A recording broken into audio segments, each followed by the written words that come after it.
Hi friends. మన postal డిపార్ట్మెంట్లో పనిచేస్తున్నటువంటి గ్రామీణ డాక్ సేవకులు సీనియారిటీ కమ్ ఫిట్నెస్ కింద ఎంటీఎస్గా ప్రమోషన్లు పొందుతూ ఉంటారు. మరికొంతమంది ఎల్డీసీఈ ఎగ్జామ్ రాయడం ద్వారా ఎంటీఎస్ గాను, మరికొంతమంది పోస్ట్మ్యాన్ మెయిల్ గార్డ్గా గాను, ఇంకా అదృష్టం బాగుంటే పిఏఎస్ఏ కూడా ప్రమోషన్ అవుతూ ఉంటారు ఫ్రెండ్స్. అయితే ఇలా ప్రమోషన్ వచ్చినప్పుడు వారికి వచ్చేటువంటి బెనిఫిట్స్ ఏంటి, అలాగే వారు జీడిఎస్గా చేసిన సర్వీస్కి సంబంధించి వారికి ఎటువంటి బెనిఫిట్స్ ఇస్తారు, ఎలాంటివి అప్లై చేసుకోవాలి, ఎలా అప్లై చేసుకోవాలి అనేటువంటి విషయం ఇప్పుడు క్లియర్గా తెలుసుకుందాం ఫ్రెండ్స్. గ్రామీణ డాక్ సేవకులకి ప్రమోషన్లు వస్తే మొట్టమొదట వారికి వచ్చేటువంటి ఒక హోదా departmental employees, central government employees అనేటువంటి ఒక హోదా వస్తుంది ఫ్రెండ్స్. అప్పటి వరకు మన గ్రామీణ డాక్ సేవకుల్ని మీరు పోస్టల్ డిపార్ట్మెంట్లోనే పనిచేస్తారు, సెంట్రల్ గవర్నమెంట్లోనే పనిచేస్తూ ఉంటారు, కానీ మీరు డిపార్ట్మెంటల్ ఎంప్లాయీస్ కాదు, సెంట్రల్ గవర్నమెంట్ ఎంప్లాయీస్కి వర్తించే రూల్స్ మీకు వర్తించవు అనే బాధ నుంచి విముక్తి కలుగుతుంది ఫ్రెండ్స్. ఇక జీతం విషయానికి వస్తే వారికి బేసిక్ పే అని, డిఎన్ఎస్ అలవెన్స్ అని, హెచ్ఆర్ఏ హౌస్ రెంట్ అలవెన్స్ అని, టీపీఏ ట్రాన్స్పోర్ట్ అలవెన్స్ అని, ఇలాంటి అలవెన్స్లన్నీ కూడా మంజూరు చేస్తారు ఫ్రెండ్స్. ప్రతి నెలలో కూడా ఇవన్నిటిని కూడా కలిపి వారికి జీతం అనేటువంటిది ఇస్తారు ఫ్రెండ్స్. ఎంటీఎస్గా జాయిన్ అయితే దాని యొక్క మినిమం స్కేల్ ఏదైతే ఉంటుందో అది ఇస్తారు. అలాగే పోస్ట్మ్యాన్ మెయిల్ గార్డ్ అయితే దాని మినిమం స్కే, ఒకవేళ అదృష్టం బాగుండి పిఏఎస్ఏగా ఎల్డీసీలో ప్రమోషన్ వచ్చినట్లయితే పిఏఎస్ఏకి ఉన్నటువంటి మినిమం స్కేల్తో పాటు డిఏ, హెచ్ఆర్ఏ, అలాగే టీపీఏ కూడా ఇవ్వడం జరుగుతుంది ఫ్రెండ్స్. ఇక ఇవి కాకుండా ఎర్న్డ్ లీవ్స్ అని, హాఫ్ పే లీవ్స్ అని లీవ్లు ఇస్తారు. అలాగే చైల్డ్ కేర్ లీవ్, అలాగే మెటర్నిటీ లీవ్, పెటర్నిటీ లీవ్లు అనేటువంటి లీవ్లు వస్తాయి. ఇవి కాకుండా ఎల్టీసీ లీవ్ ట్రావెల్ కన్సెషన్ అనేటువంటిది ఒకటి, 4 ఏళ్ళకు ఒకసారి 2 సార్లు టూర్ వెళ్ళడానికి అవకాశం ఇస్తారు. అలాగే చిల్డ్రన్ ఎడ్యుకేషన్ అలవెన్స్, పిల్లల చదువుల కోసం చిల్డ్రన్ ఎడ్యుకేషన్ అలవెన్స్ అనేటువంటిది కూడా ఇస్తూ ఉంటారు ఫ్రెండ్స్. ఇవన్నీ కూడా ప్రమోషన్ వచ్చిన తర్వాత వచ్చేటువంటి బెనిఫిట్ ఫ్రెండ్స్. అయితే మీరు ఆల్రెడీ జీడిఎస్గా చేసినటువంటి సర్వీస్ని దృష్ట్యా గ్రామీణ డాక్ సేవకులకి వచ్చేటువంటి బెనిఫిట్స్ ఏంటో, వాటిని ఎలా అప్లై చేసుకోవాలో, వాటిని ఎలా పొందాలో మనం తెలుసుకుందాం ఫ్రెండ్స్. ఈ విషయం తెలియక చాలామంది ఆ సర్వీస్ని అంతా కూడా వదిలేసి అప్పుడు రావాల్సినటువంటి బెనిఫిట్స్ గురించి పట్టించుకోక వాటికి సంబంధించినటువంటి అప్లికేషన్లు పెట్టక చాలా కేసులు ఇప్పటికీ కూడా పెండింగ్లో ఉన్నాయి ఫ్రెండ్స్. అయితే ఇప్పుడు అలాంటివి ఏంటి, వాటిని ఎలా అప్లై చేయాలో ఒకసారి చూద్దాం ఫ్రెండ్స్. గ్రామీణ డాక్ సేవకులు సర్వీస్ చేసి ప్రమోషన్ మీద వెళ్తే వారికి ఇచ్చేటువంటి గ్రాట్యుటీ అనేటువంటిది పేమెంట్ చేయరు ఫ్రెండ్స్.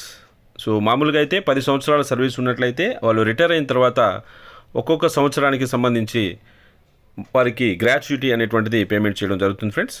అయితే ఆ పేమెంట్ కూడా చాలా తక్కువ ఇస్తున్నారని చెప్పి నేను ఆల్రెడీ వీడియోస్ కూడా చేశాను.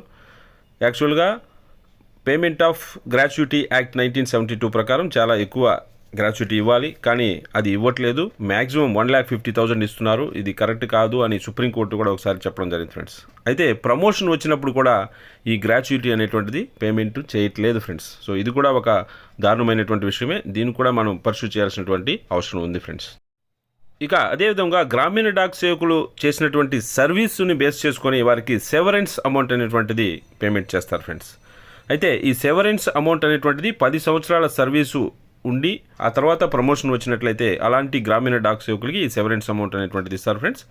ఈ క్యాలిక్యులేషన్ చూసినట్లయితే 1 సంవత్సరం సర్వీస్ చేస్తే దానికి 1500 లెక్కన మనకి క్యాలిక్యులేట్ చేసి ఇవ్వడం జరుగుతుంది ఫ్రెండ్స్.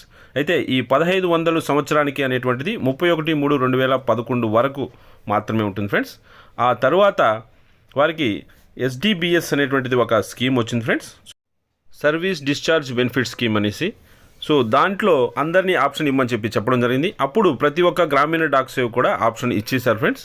ఆ ఆప్షన్ ఇచ్చినప్పుడు వారికి అప్పటి వరకు రావాల్సినటువంటి సెవరెన్స్ అమౌంట్ అంతా కూడా సంవత్సరానికి 1500 లెక్క చేసి వారి యొక్క ఎస్డిబిఎస్ అకౌంట్లో జమ చేయడం జరిగింది ఫ్రెండ్స్. దీనికి సంబంధించి కూడా చాలామంది ఇది జమ అయిందా లేదా అనేటువంటి విషయం కూడా చూసుకోలేదు ఫ్రెండ్స్, కానీ అది ఖచ్చితంగా జమ కావాల్సి ఉంది. మీరు సెవరెన్స్ అమౌంటే డ్రా చేసుకుంటూ ఉంటాను అని ఒక ఆప్షన్, లేదు మేము ఎస్డిబిఎస్ స్కీమ్కి వెళ్తాము అనేటువంటి 2 ఆప్షన్లు ఉండేటివి ఫ్రెండ్స్. అప్పుడు దాదాపు 99% గ్రామీణ డాక్ సేవకులు అందరూ కూడా ఎస్డిబిఎస్కి ఆప్షన్ ఇచ్చారు ఫ్రెండ్స్. అలా ఎస్డిబిఎస్కి ఆప్షన్ ఇచ్చినప్పుడు అప్పటి వరకు వారికి ఉన్నటువంటి సెవరెన్స్ అమౌంట్ అంతా కూడా, రావాల్సినటువంటి సెవరెన్స్ అమౌంట్ అంతా కూడా క్యాలిక్యులేట్ చేసి దాన్ని ఎస్డిబిఎస్ అకౌంట్లో ట్రాన్స్ఫర్ చేయాల్సి ఉండింది ఫ్రెండ్స్. సో అది చాలామందికి చేయలేదు, తర్వాత కొద్ది రోజుల తర్వాత చేశారు. మరి మీకు కూడా అయిందో లేదో ఒకసారి చెక్ చేసుకోండి ఫ్రెండ్స్. ఒకవేళ అలా కాకుండా నేను ఈ సెవరెన్స్ అమౌంట్నే తీసుకుంటాను నేను రిటైర్ అయ్యేంత వరకు అని కన్నా మీరు ఆప్షన్ ఇచ్చి ఉంటే వారికి 31/12/2015 వరకు సంవత్సరానికి 1,500 రూపాయల లెక్కన సెవరెన్స్ అమౌంట్, అదేవిధంగా 1/1/2016 నుంచి 4,000 రూపాయలు సంవత్సరానికి లెక్కన క్యాలిక్యులేట్ చేసి ఈ సెవరెన్స్ అమౌంట్ అనేటువంటిది పేమెంట్ చేస్తారు ఫ్రెండ్స్. అయితే నాకు తెలిసినంత వరకు 99% గ్రామీణ డాక్ సేవకులందరూ కూడా ఎస్డిబిఎస్కి ఆప్షన్ ఇచ్చేశారు ఫ్రెండ్స్. ఇకపోతే వీరికి గ్రామీణ డాక్ సేవకులకి సర్వీస్తో సంబంధం లేకుండా వచ్చేటువంటి మరొక బెనిఫిట్ ఏమిటి అంటే GDS-GIS ఫ్రెండ్స్, గ్రామీణ డాక్ సేవక్స్ గ్రూప్ ఇన్సూరెన్స్ స్కీమ్ అనేటువంటిది ఒకటి ఉంటుంది ఫ్రెండ్స్. ఇది వారు చేరిన తర్వాత నెక్స్ట్ ఏప్రిల్ నుంచి నెలకి 50 రూపాయల లెక్కన కట్ చేస్తూ వస్తారు ఫ్రెండ్స్. సో ఇది ఇన్సూరెన్స్ కవరేజ్ ఉంటుంది ఫ్రెండ్స్ వారికి, గ్రూప్ ఇన్సూరెన్స్ స్కీమ్ అని. సో దీనికి గాను వారికి ఏదైనా దురదృష్టవశాత్తు మరణం సంభవించినట్లయితే అప్పుడు 50,000 రూపాయలు insurance coverage plus savings fund ఇవి రెండు కలిపి పేమెంట్ చేయడం జరుగుతుంది ఫ్రెండ్స్. అయితే ఇవేవి జరగకుండా ప్రమోషన్ వచ్చినట్లయితే ఈ GDS-GIS సేవింగ్స్ ఫండ్ అనేటువంటిది ఒకటి ఉంటుంది ఫ్రెండ్స్. ఆ సేవింగ్స్ ఫండ్ అనేటువంటిది ఖచ్చితంగా మీకు పేమెంట్ చేయాల్సి ఉంటుంది. అయితే దీనికోసం ఒక అప్లికేషన్ ఫామ్ ఉంటుంది ఫ్రెండ్స్. ఆ అప్లికేషన్ ఫామ్ని ఫిలప్ చేసి మీ యొక్క DDO అంటే పోస్ట్ మాస్టర్ ద్వారా పంపించినట్లయితే మీకు పేమెంట్ జరుగుతుంది ఫ్రెండ్స్. ఇక మీరు 2011 నుంచి ఎస్డిబిఎస్కి కన్నా ఆప్షన్ ఇచ్చి ఉన్నట్లయితే మీకు ప్రతి నెల కూడా మీ యొక్క జీతంలో 200 రూపాయలు ఎస్డిబిఎస్ అమౌంట్ కట్ చేసి అదేవిధంగా డిపార్ట్మెంట్ 200 రూపాయలు యాడ్ చేసి దాన్ని ఎస్డిబిఎస్ స్కీమ్ ద్వారా అక్యుములేట్ అవుతూ వస్తూ ఉంటుంది ఫ్రెండ్స్. అయితే దీన్ని 1/7/2018 నుంచి 300 రూపాయలు చేశారు ఫ్రెండ్స్. సో అప్పటి నుంచి GDS కాంట్రిబ్యూషన్ 300, అలాగే డిపార్ట్మెంట్ కాంట్రిబ్యూషన్ 300, మొత్తం 600 కలిపి ఎస్డిబిఎస్ స్కీమ్లో జమ అవుతూ ఉంటుంది ఫ్రెండ్స్. సో అది మన ఎన్పిఎస్ ద్వారా డీల్ చేస్తారు, అది పెరుగుతూ ఉంటుంది ఫ్రెండ్స్. సో ఈ అమౌంట్ అంతా కూడా మీకు ప్రమోషన్ వచ్చిన తర్వాత మీరు ఎన్పిఎస్గా కన్వర్ట్ అవుతారు ఫ్రెండ్స్. నేషనల్ పెన్షన్ సిస్టమ్కి స్విచ్ ఓవర్ అవుతారు. ఎస్డిబిఎస్ స్కీమ్ నుంచి నేషనల్ పెన్షన్ సిస్టమ్కి స్విచ్ ఓవర్ అవుతారు. అప్పుడు మరి యొక్క ప్రాన్ నెంబర్ అనేటువంటిది మీకు అలాట్ చేస్తారు ఫ్రెండ్స్. సో మీరు జీడిఎస్గా ఉన్నప్పుడు ఏదైతే అమౌంట్ ఉందో ఎస్డిబిఎస్ కార్డ్ అంటారు దాన్ని. సో ఆ ఎస్డిబిఎస్ కార్డులో ఎంత అమౌంట్ అయితే అక్యుములేట్ అయి ఉంటుందో అదంతా కూడా ఈ ఎన్పిఎస్ నెంబర్ ఏదైతే ఇస్తారో దానికి ట్రాన్స్ఫర్ చేయాల్సిన అవసరం ఉంది ఫ్రెండ్స్. సో ఇది హెడ్ పోస్ట్ ఆఫీస్ వారు చేయాలి ఫ్రెండ్స్.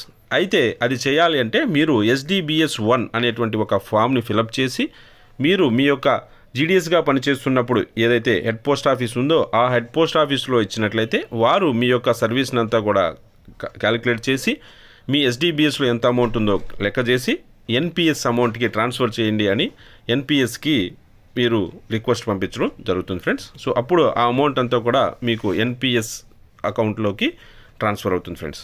ఆ తర్వాత మీరు డిపార్ట్మెంట్ ఎంప్లాయీగా రిటైర్ అయిన తర్వాత ఆ అమౌంట్ మరియు డిపార్ట్మెంట్ ఎంప్లాయీస్గా అయిన తర్వాత ఎన్పిఎస్ అమౌంట్ 10% అనేటువంటిది జీతంలో కట్ చేస్తారు. అలాగే డిపార్ట్మెంట్ 13% అనేటువంటిది యాడ్ చేసి ఈ మొత్తం అమౌంట్ మీరు డిపార్ట్మెంట్ ఎంప్లాయీగా రిటైర్ అయిన తర్వాత దానికి సంబంధించినటువంటి రూల్స్ ప్రకారం పేమెంట్ చేయడం జరుగుతుంది ఫ్రెండ్స్.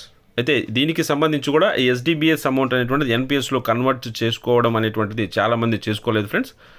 సో అందువల్ల మీకు ఎన్పిఎస్ అమౌంట్లో చాలా తక్కువ కూడా కనపడుతుంది. అయితే అది జమ అవ్వాలి అంటే ఖచ్చితంగా మీరు ఈ SDBS-1 అనేటువంటి ఫామ్ని మీ యొక్క హెడ్ పోస్ట్ ఆఫీస్లో సబ్మిట్ చేయాలి ఫ్రెండ్స్. సో అప్పుడే దాని యొక్క అది ట్రాన్స్ఫర్ అవ్వడం అనేటువంటిది జరుగుతుంది ఫ్రెండ్స్. సో ఇది కూడా ఇప్పటివరకు ఎవరు చేసుకోకుండా ఉంటే దయచేసి దాన్ని కూడా చేసుకోండి ఫ్రెండ్స్. సో ఇవి ఫ్రెండ్స్ మన గ్రామీణ డాక్ సేవకులు ప్రమోషన్ వస్తే వారికి వచ్చేటువంటి బెనిఫిట్స్.